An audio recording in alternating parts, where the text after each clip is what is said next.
Hello and welcome to my Paradox Interactive Historical Playthrough Mega Series. This is my new Mega Series playing as, playing as America. We're going to start playing as England, leading into the American colonies. So we're going to be doing a lot of gameplay as England. But the goal is to play through the history of modern-day America. We're going to start, like I said, in the north, in England, and specifically, we are going to be playing as Earl Alfred, soon to be known as Alfred the Great. Let's get started. Now, as this is a first video, I'm going to go through a few explanations and disclaimers, so we'll get that out of the way right now. What is a historical playthrough? A historical playthrough, first of all, let's talk about what it's not. This is not a tutorial. I am not trying to teach you how to play any of these games, so I'm going to assume that you know how to play them. Or you just stumbled across these videos and are like, hey, I want to learn some history while I watch some random dude play a video game that I have no idea how to play. You can do that too. Anyway, I'm not going to be teaching you how to play this game. We're going to play through as certain nations, states, characters, etc., and I'm going to play as true to history as I possibly can when it comes to things like socio-economic movements, military conflicts, land borders, and all that jazz. So that's disclaimer or explanation number one. Explanation number two is I am an American. Now, we're going to be playing as America, so once we get to Victoria 3, this disclaimer is going to go out the window, where I normally apologize for not knowing what the heck I'm talking about because I'm an American. So I'm not English or British or European, so there may be some pronunciations, places, names, and even cultural conflicts that I get completely wrong.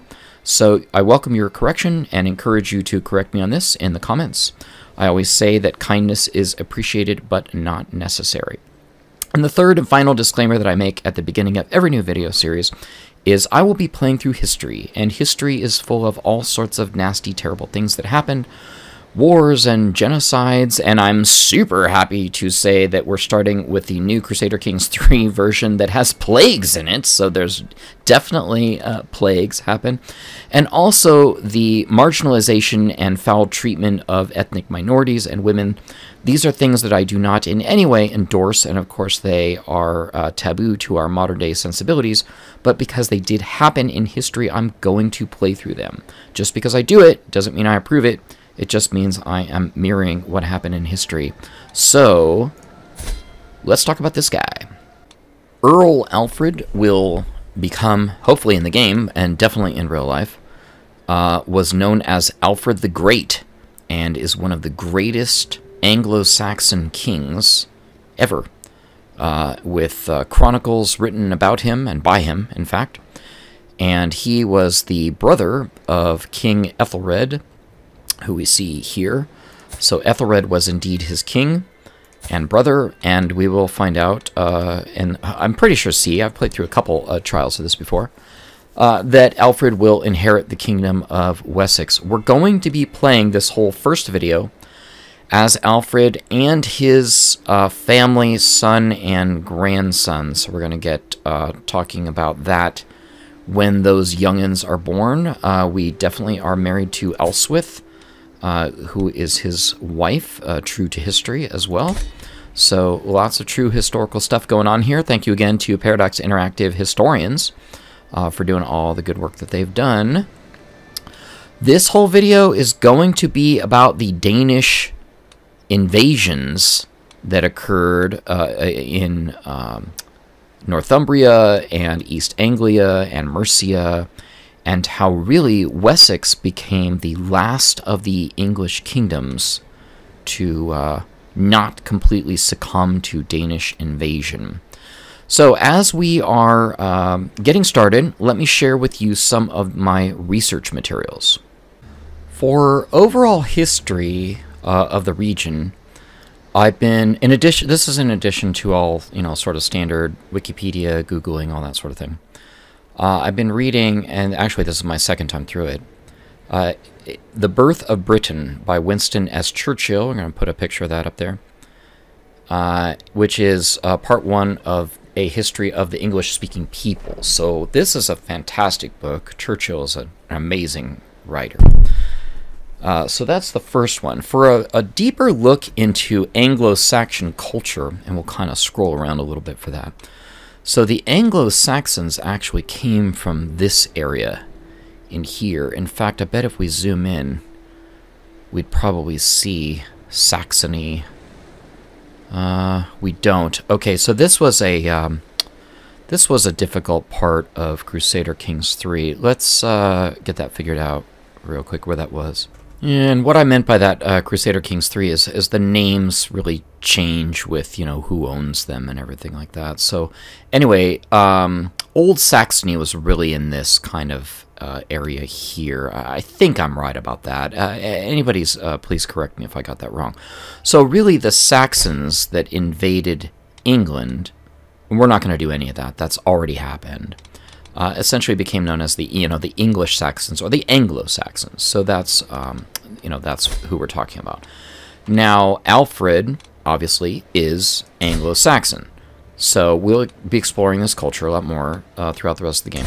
But they came from there. And so in order to explore the Anglo-Saxon culture, or the people that we are learning more about, I have a book called Anglo-Saxons by Captivating History.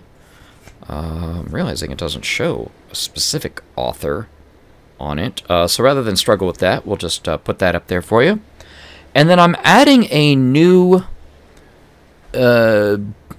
tradition, so to speak, and that is for each age that I'm going through, I'm going to read some classic, not classic in the historical sense of the term, but, you know, like really thematic, archetypical piece of literature pertaining to the age. And in this case, we'll be reading the, not on the video, but it's just me reading it, the Anglo-Saxon Chronicles, which were in fact originally authored by this guy, Alfred, soon to be known as Alfred the Great.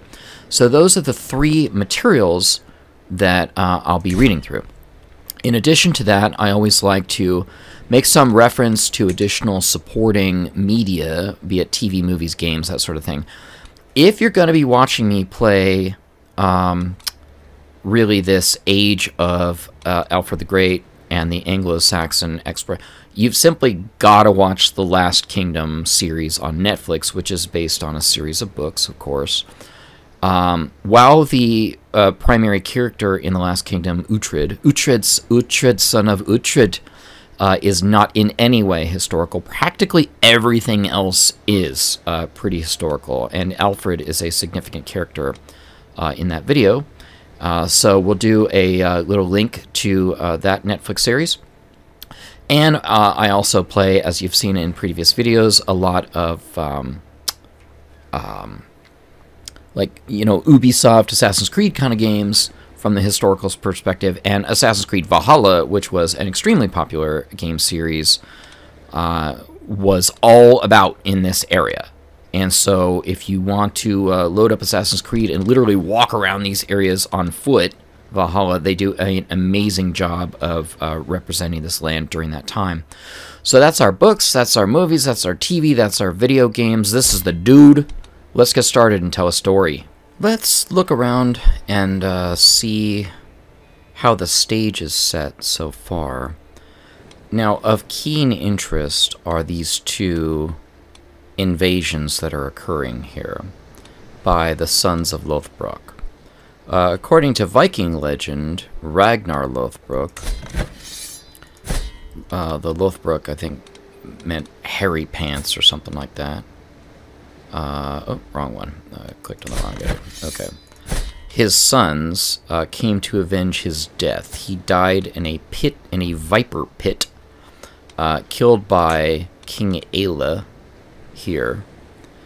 And he was captured and thrown into a viper pit, and as he was dying with snakes biting him, he, according to the legend, claimed, "How the little piggies will squeal," when they hear what happened to the boar, meaning to himself. And sure enough, those little piggies ended up squealing kind of quite a bit. Because his sons, we see here Alfred the Boneless, and also, is Halfdan a son of Lothbrok? Yeah. They basically invaded with what became known as the Great Heathen Army, and so they're leading these invasions of Northumbria. They've already formed a base in Jorvik, or what will become known as York, and also of East Anglia. So those invasions are going to be significant for this entire video. We expect Mercia to be taken by them, and Wessex will, hopefully, if I do this right, remain standing as the last Anglo-Saxon kingdom, squaring off for a huge fight between what are really, they should be Danes or Danish, between the Danes and me. So, where again I should hopefully become king, because my brother will die. So that is how this is going to pull about. So I'm, in the meantime, there does seem to be a little bit of an inaccuracy here. I've got some research on both sides of this that's made it kind of unclear that Cornwall should not be separate from Wessex. Maybe they did this on purpose to give me something to do right away, which we're going to try to do, and take this. Now, it's 665 versus my, what do I have? Not much more. Okay, so I'm going to have to really play. Now, I have more men-at-arms. What do you have? Footman, armored footman. And what's he have? Archers? 200? Okay. So we're going to have to get this calculated out pretty well. And what are my knights? That's not me. That's my brother. Knights only 4. Ooh. That sucks. So this might not go as well as I hoped. All right, but we'll explore that for a little bit. So what I'm going to do is not help my brother. I'm going to just let him fight his battle, and the theory will be that he gets killed and I become king. So let's see how that goes. All right, theory has become reality. Brother died in battle. This battle that's being fought right here still. So, oh, no commander. That kind of sucks. I mean, we're winning, I suppose, but that won't be long. So anyway, brother died, left me king, which is indeed what happened. I do have an heir, kind of sooner than later. He's sick, which, okay. We'll see. So I did name the heir Edward, which is Alfred's eldest son. We'll see if he lives or not. What we're going to do, it's still just 868, so Ethelred, my brother, died pretty quickly, which is good. I did a previous playthrough where he lived forever, and I made it to like 1671, which is when Alfred is supposed to become king, and Ethelred had an heir, and so anyway, I just basically restarted. So what we're gonna do is really still kind of a whole lot of nothing. Now, I don't want to upset my allies too badly, but historically speaking, Northumbria, East Anglia, and even most of Mercia were brought under Danish control. So we're going to just sort of hold the line until 1878. So that's another 10 years to build up the kingdom. And that's when our special event occurs. And we're going to see how to simulate that as best as we can. But I'm going to keep you waiting until then. Now, our first allied loss, which is fine, that's super historically accurate. Northumbria was indeed conquered by the Danes.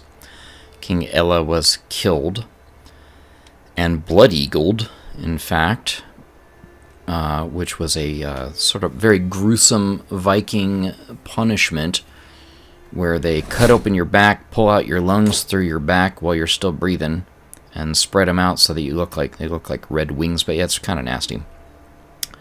Anyway, so this did indeed happen. I basically, from a gaming perspective, sat around and kind of just watched it happen, which is, appropriate. What I didn't expect to happen, at least not yet, was Heston coming in here and putting a little county here in, what is this? Okay, Lancaster, yeah, which I guess is really technically Mercia. It says England, but England hasn't been formed yet. So anyway, this is really Mercian lands.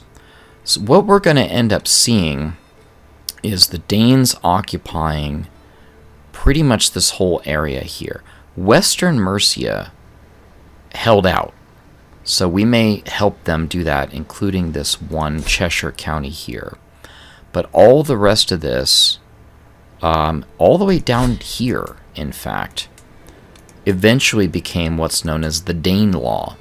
And there's a decision we can take to form that, which we're going to do. Not right now.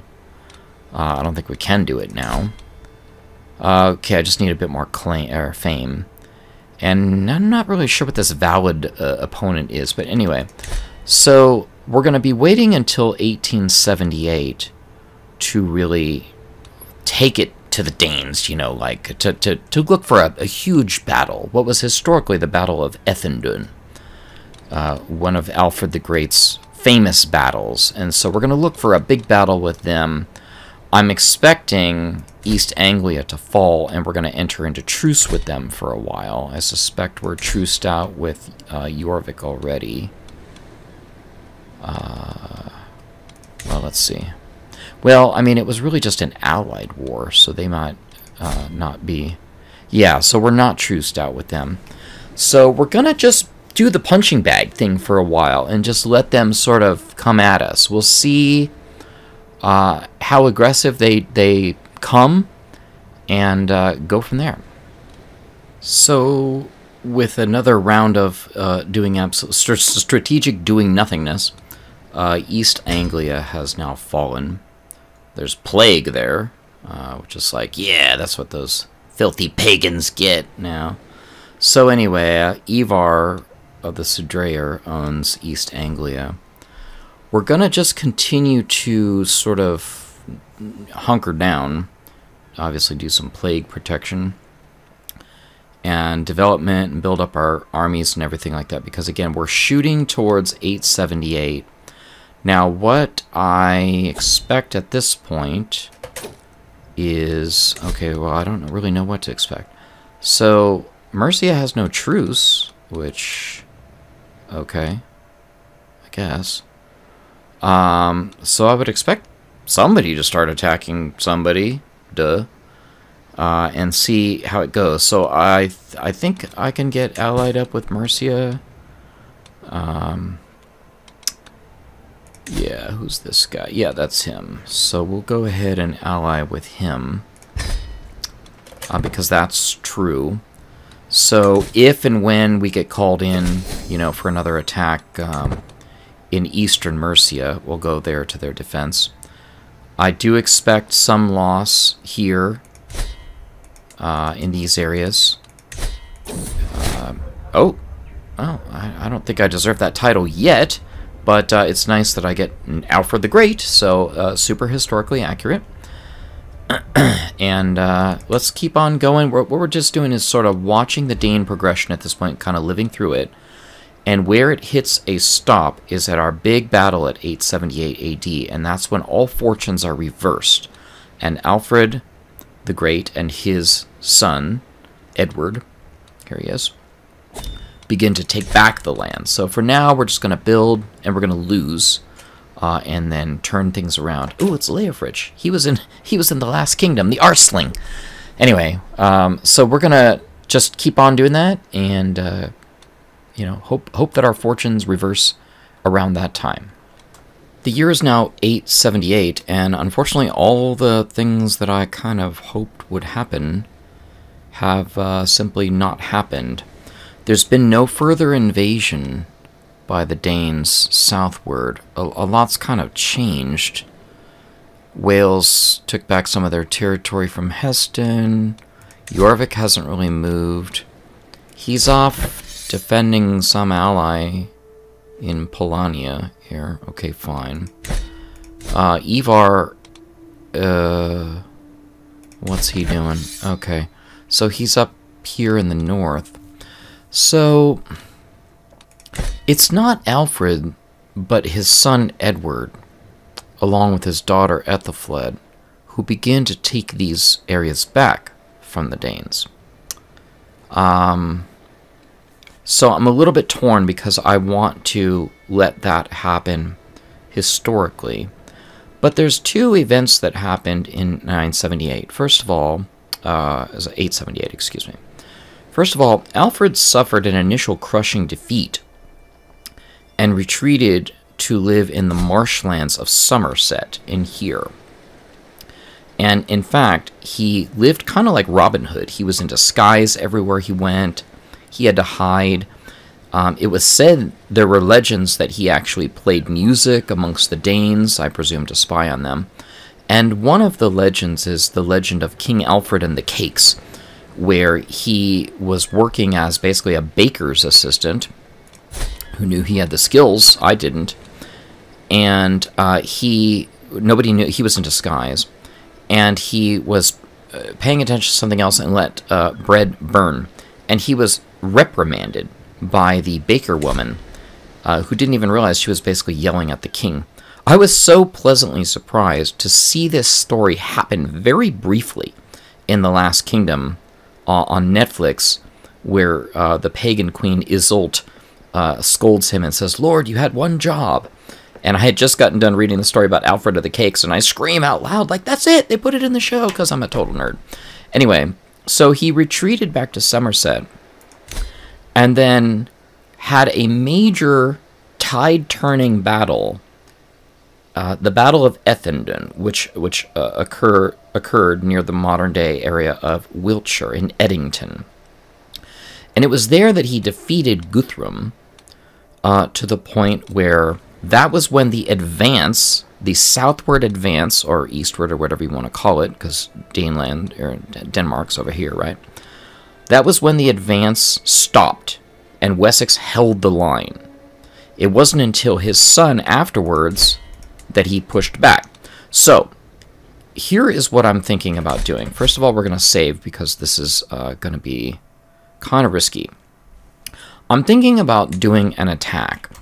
And so we're going to do a bit of a holy war here, which is not what happened at this time. I'm going to declare holy war for East Anglia. Now again, this is all out of time. Okay, this is not what happened. The reason why I'm doing it is because, first of all, of this, which scares me, we might get a massive set of armies here that come to attack us, which could deliver us the historically accurate defeat that we're looking for. Okay? Scary, but here we go. What's not historically accurate about it is it was, again, not under Alfred that East Anglia was recovered, but under Edward here. I just don't want to wait anymore because I've done nothing. There's been no attacks coming in or anything like that. So rather than have Edward have to basically reconquer all of England, we'll give him a little leg up if we can take East Anglia. And again, let's just hope that we're not totally dogpiled by every Asatru on the planet.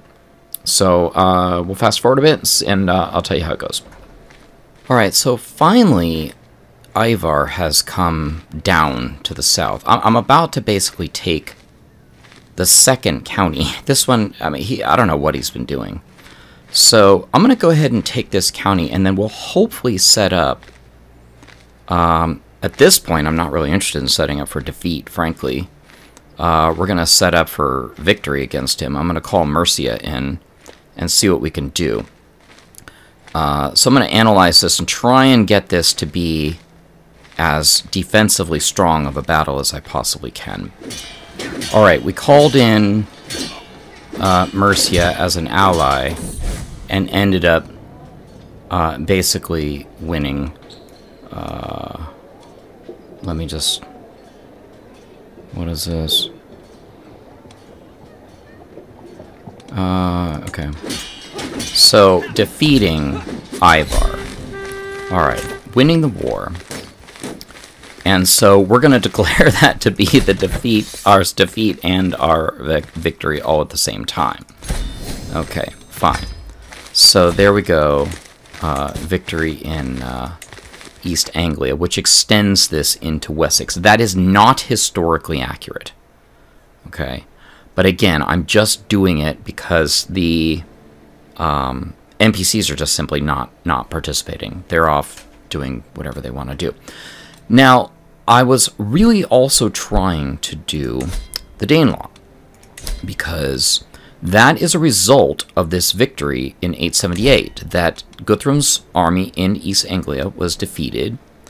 He became a Christian. He accepted baptism, and in fact, Alfred the Great stood as his godfather, which led Winston Churchill, again, that's one of the books that I'm reading, to make what I just thought was a really amazing quote.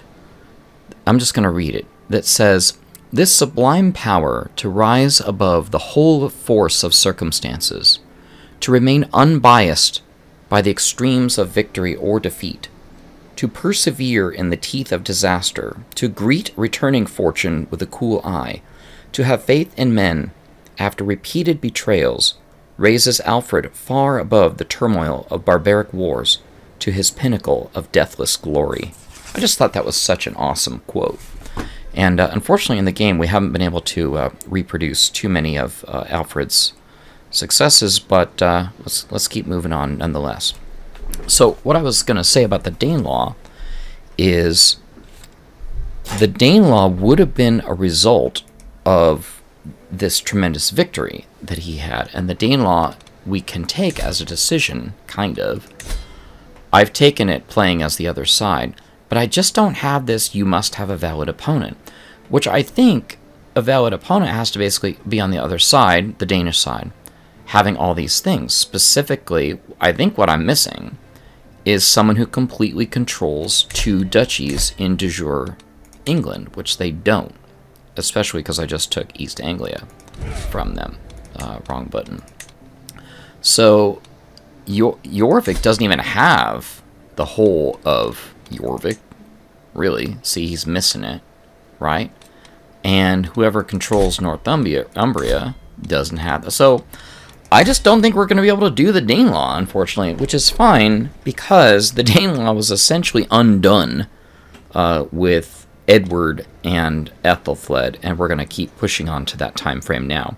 So from here on forward, there's supposedly 14 years of peace, which we're just going to do a lot of building and researching, and fast forward to the time of Edward. Okay, during these years of peace, what we're going to do is do a few things that Alfred would have done. One of the first things that he did is really strengthen the fortifications all over. I don't think we can do any of that yet.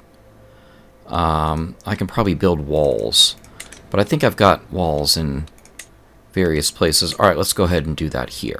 Okay, we'll simulate that. He did that. He also strengthened what was called the Fjord, or the levy system. I don't think I can really simulate that, but what he did was generate a rotating system wherein a lot of people would desert during battle because they would think, I'm out here fighting, but at home, my home is being sacked. And so the rotating Fjord, which was the system of levies of conscripting men to fight, said half you have to be ready to fight, the other half can take a break. And so it was through this that our levies were less prone to desertion. And one of the other things that surprised me was Alfred realized that to live on an island without any ships was a bad idea. And so he started building ships, large ships, much larger than the traditional Viking longboats that were built. And what happened was they were too big for them to really figure out how to use properly. And so they didn't have a whole lot of success with it. However, it can be said that the origins of England's strong naval focus began with Alfred the Great. And lastly, he implemented something kind of wild called the Weregild, which was an acknowledgement that even during times of peace, people were going to still kill people. And so rather than have that be something that everybody went to war over, this system of weregild came about, where it was like, all right, one of your guys killed one of my guys. He has to pay the weregild, which is money. And it was based on who you were, status-wise. So, like, you could pay the weregild for peasants. It was way, way lower. But if you killed, like, a king, there was actually value set for that. I don't know what the values were, but it was like, a king is worth this, a peasant's worth that, a duke is worth this. And so it helped, and it worked both ways. If English people killed Danish people, they had to pay the Danes weregild. If the Danish people killed the Saxons, they had to pay the Saxons weregild. I was using the term English wrong there, because there's really no such thing as English yet, right? So all of those things worked towards the Alfred's peace, which lasted for 14 years. So let's fast forward.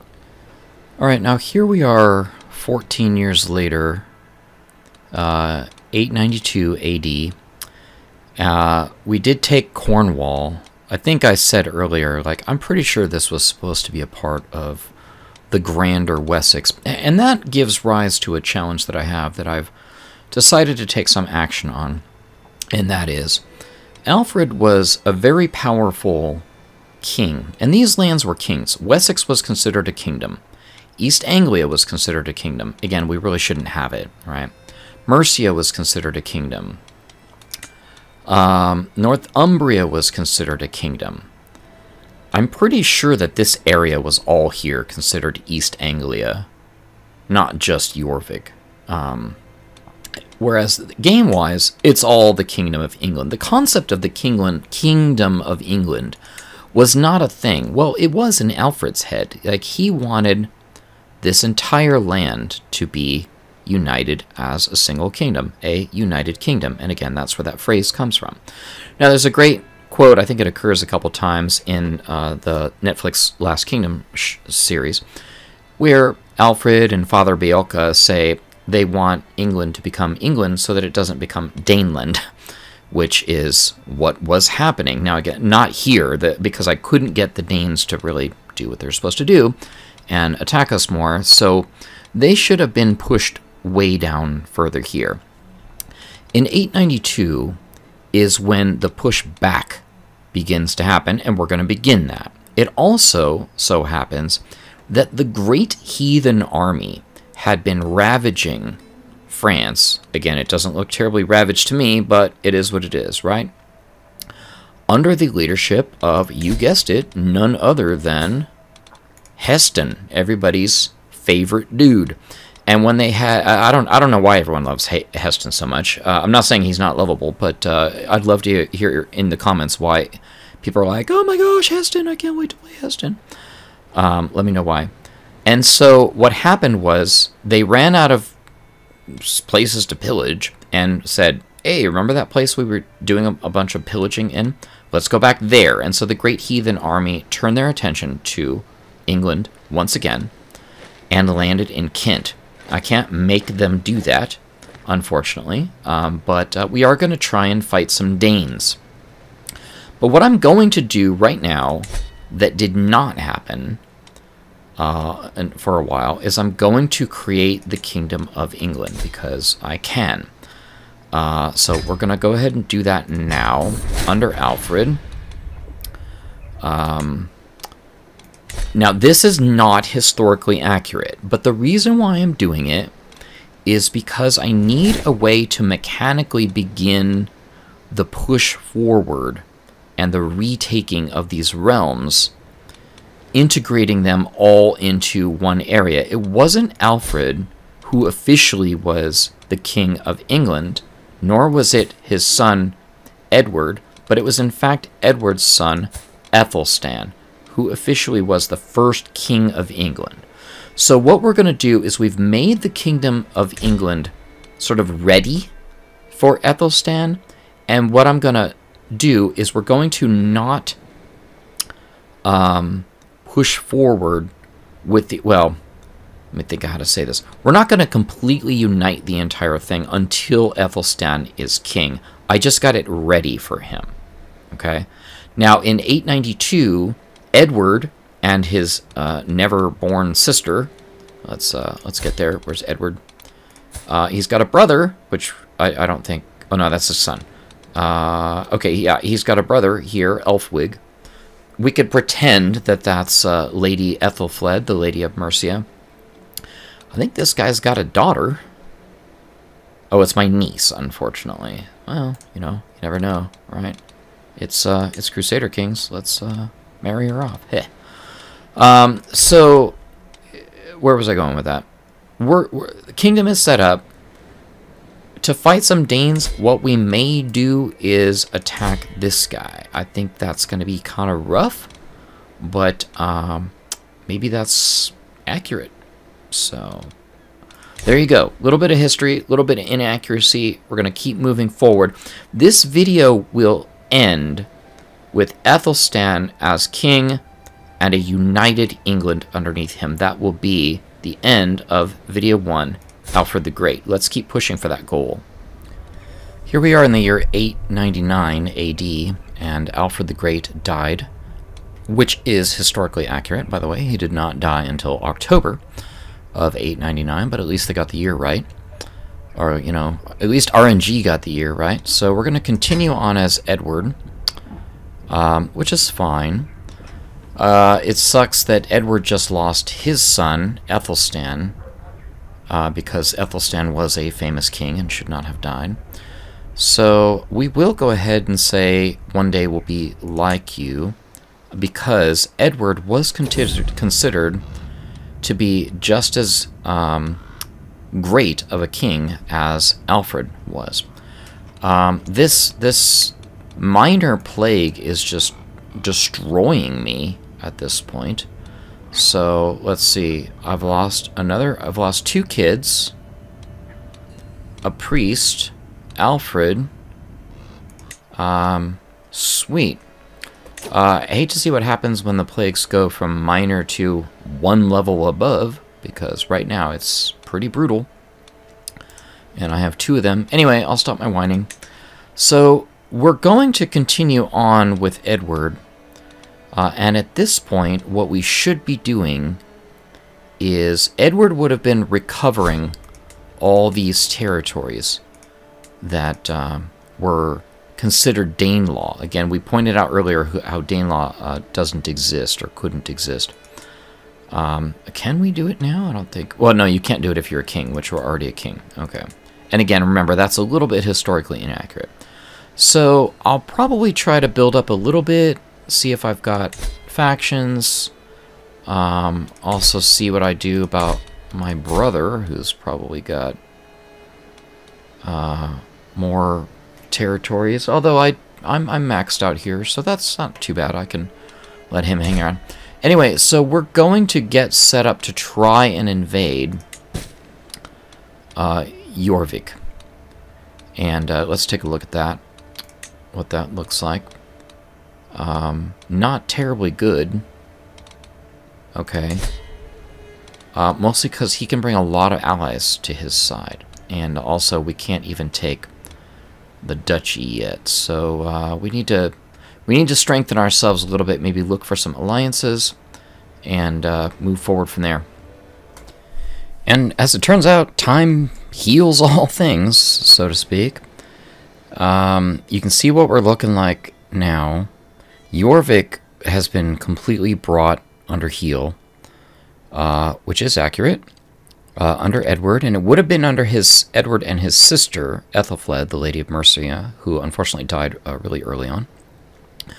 So all that really remains for this video and for us to do is to take the Duchy of Northumbria. And so we're gonna do that. Now what's risen up here is a fairly powerful Ireland. Not historically accurate at all. The Scots should have been really a lot more here.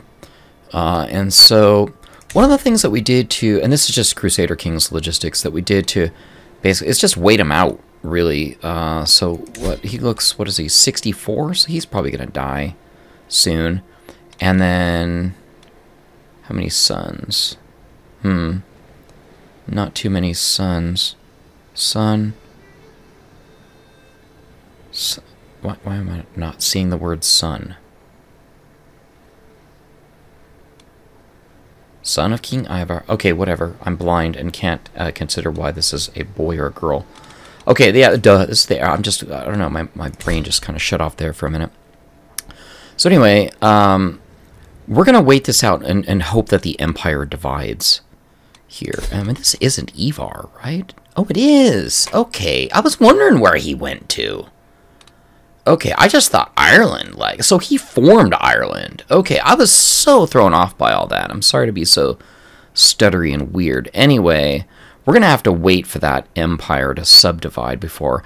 And in theory, we should not historically go after Northumbria until Edward's son, which should have been Athelstan. Now, he's dead. Okay, this is the original Athelstan. And then I lost a daughter. So currently Edward's heir is Morcar, and I have a backup Athelstan. So I'm kind of hoping Morcar bites the dust as well. So anyway, that is where we're at, and we're going to wait until 927 when, quote-unquote, Athelstan is crowned king. And who knows if he'll actually be crowned king then. Hopefully he'll just die. Well, unfortunately, King Edward died of smallpox in 914. Not historically accurate. So we're transitioning to Morcar, who theoretically is the equivalent of Ethelred, who wasn't really crowned until 924. So we're 10 years too soon. But we may go ahead and just play this out as what needs to be done, historically speaking, because we've been kind of just delaying it. I've just been kind of burning through the time. And so what that would be is to take Northumbria. Now, that's going to be a bit of a challenge because I'll be apparently fighting the Kingdom of Sweden and the Empire of Alba for that. So let's see how it goes. Here we are in 927 AD, the year that King Athelstan... It's acknowledged that King Athelstan officially united the Kingdom of England. Now, we began this video with Alfred the Great, a king in his own right, for sure, but really a king of Wessex. And there were many kingdoms, Wessex, Mercia, all these things that we see, Kent, East Anglia, Northumbria, York. And so all of them considered themselves kings, Alfred included. But it was through Alfred's vision and ultimately what was fulfilled by his sons Edward the Elder and Athelstan. We weren't able to, unfortunately, play as Athelstan. Instead, Athelstan is my brother. He's still alive. I'm kind of hoping I die and he takes over. But anyway, it was through Alfred and his sons that the destiny of the United Kingdom of England was recognized, and on 927 that indeed happened, and destiny is all. Thanks again for watching, and we'll see you next time.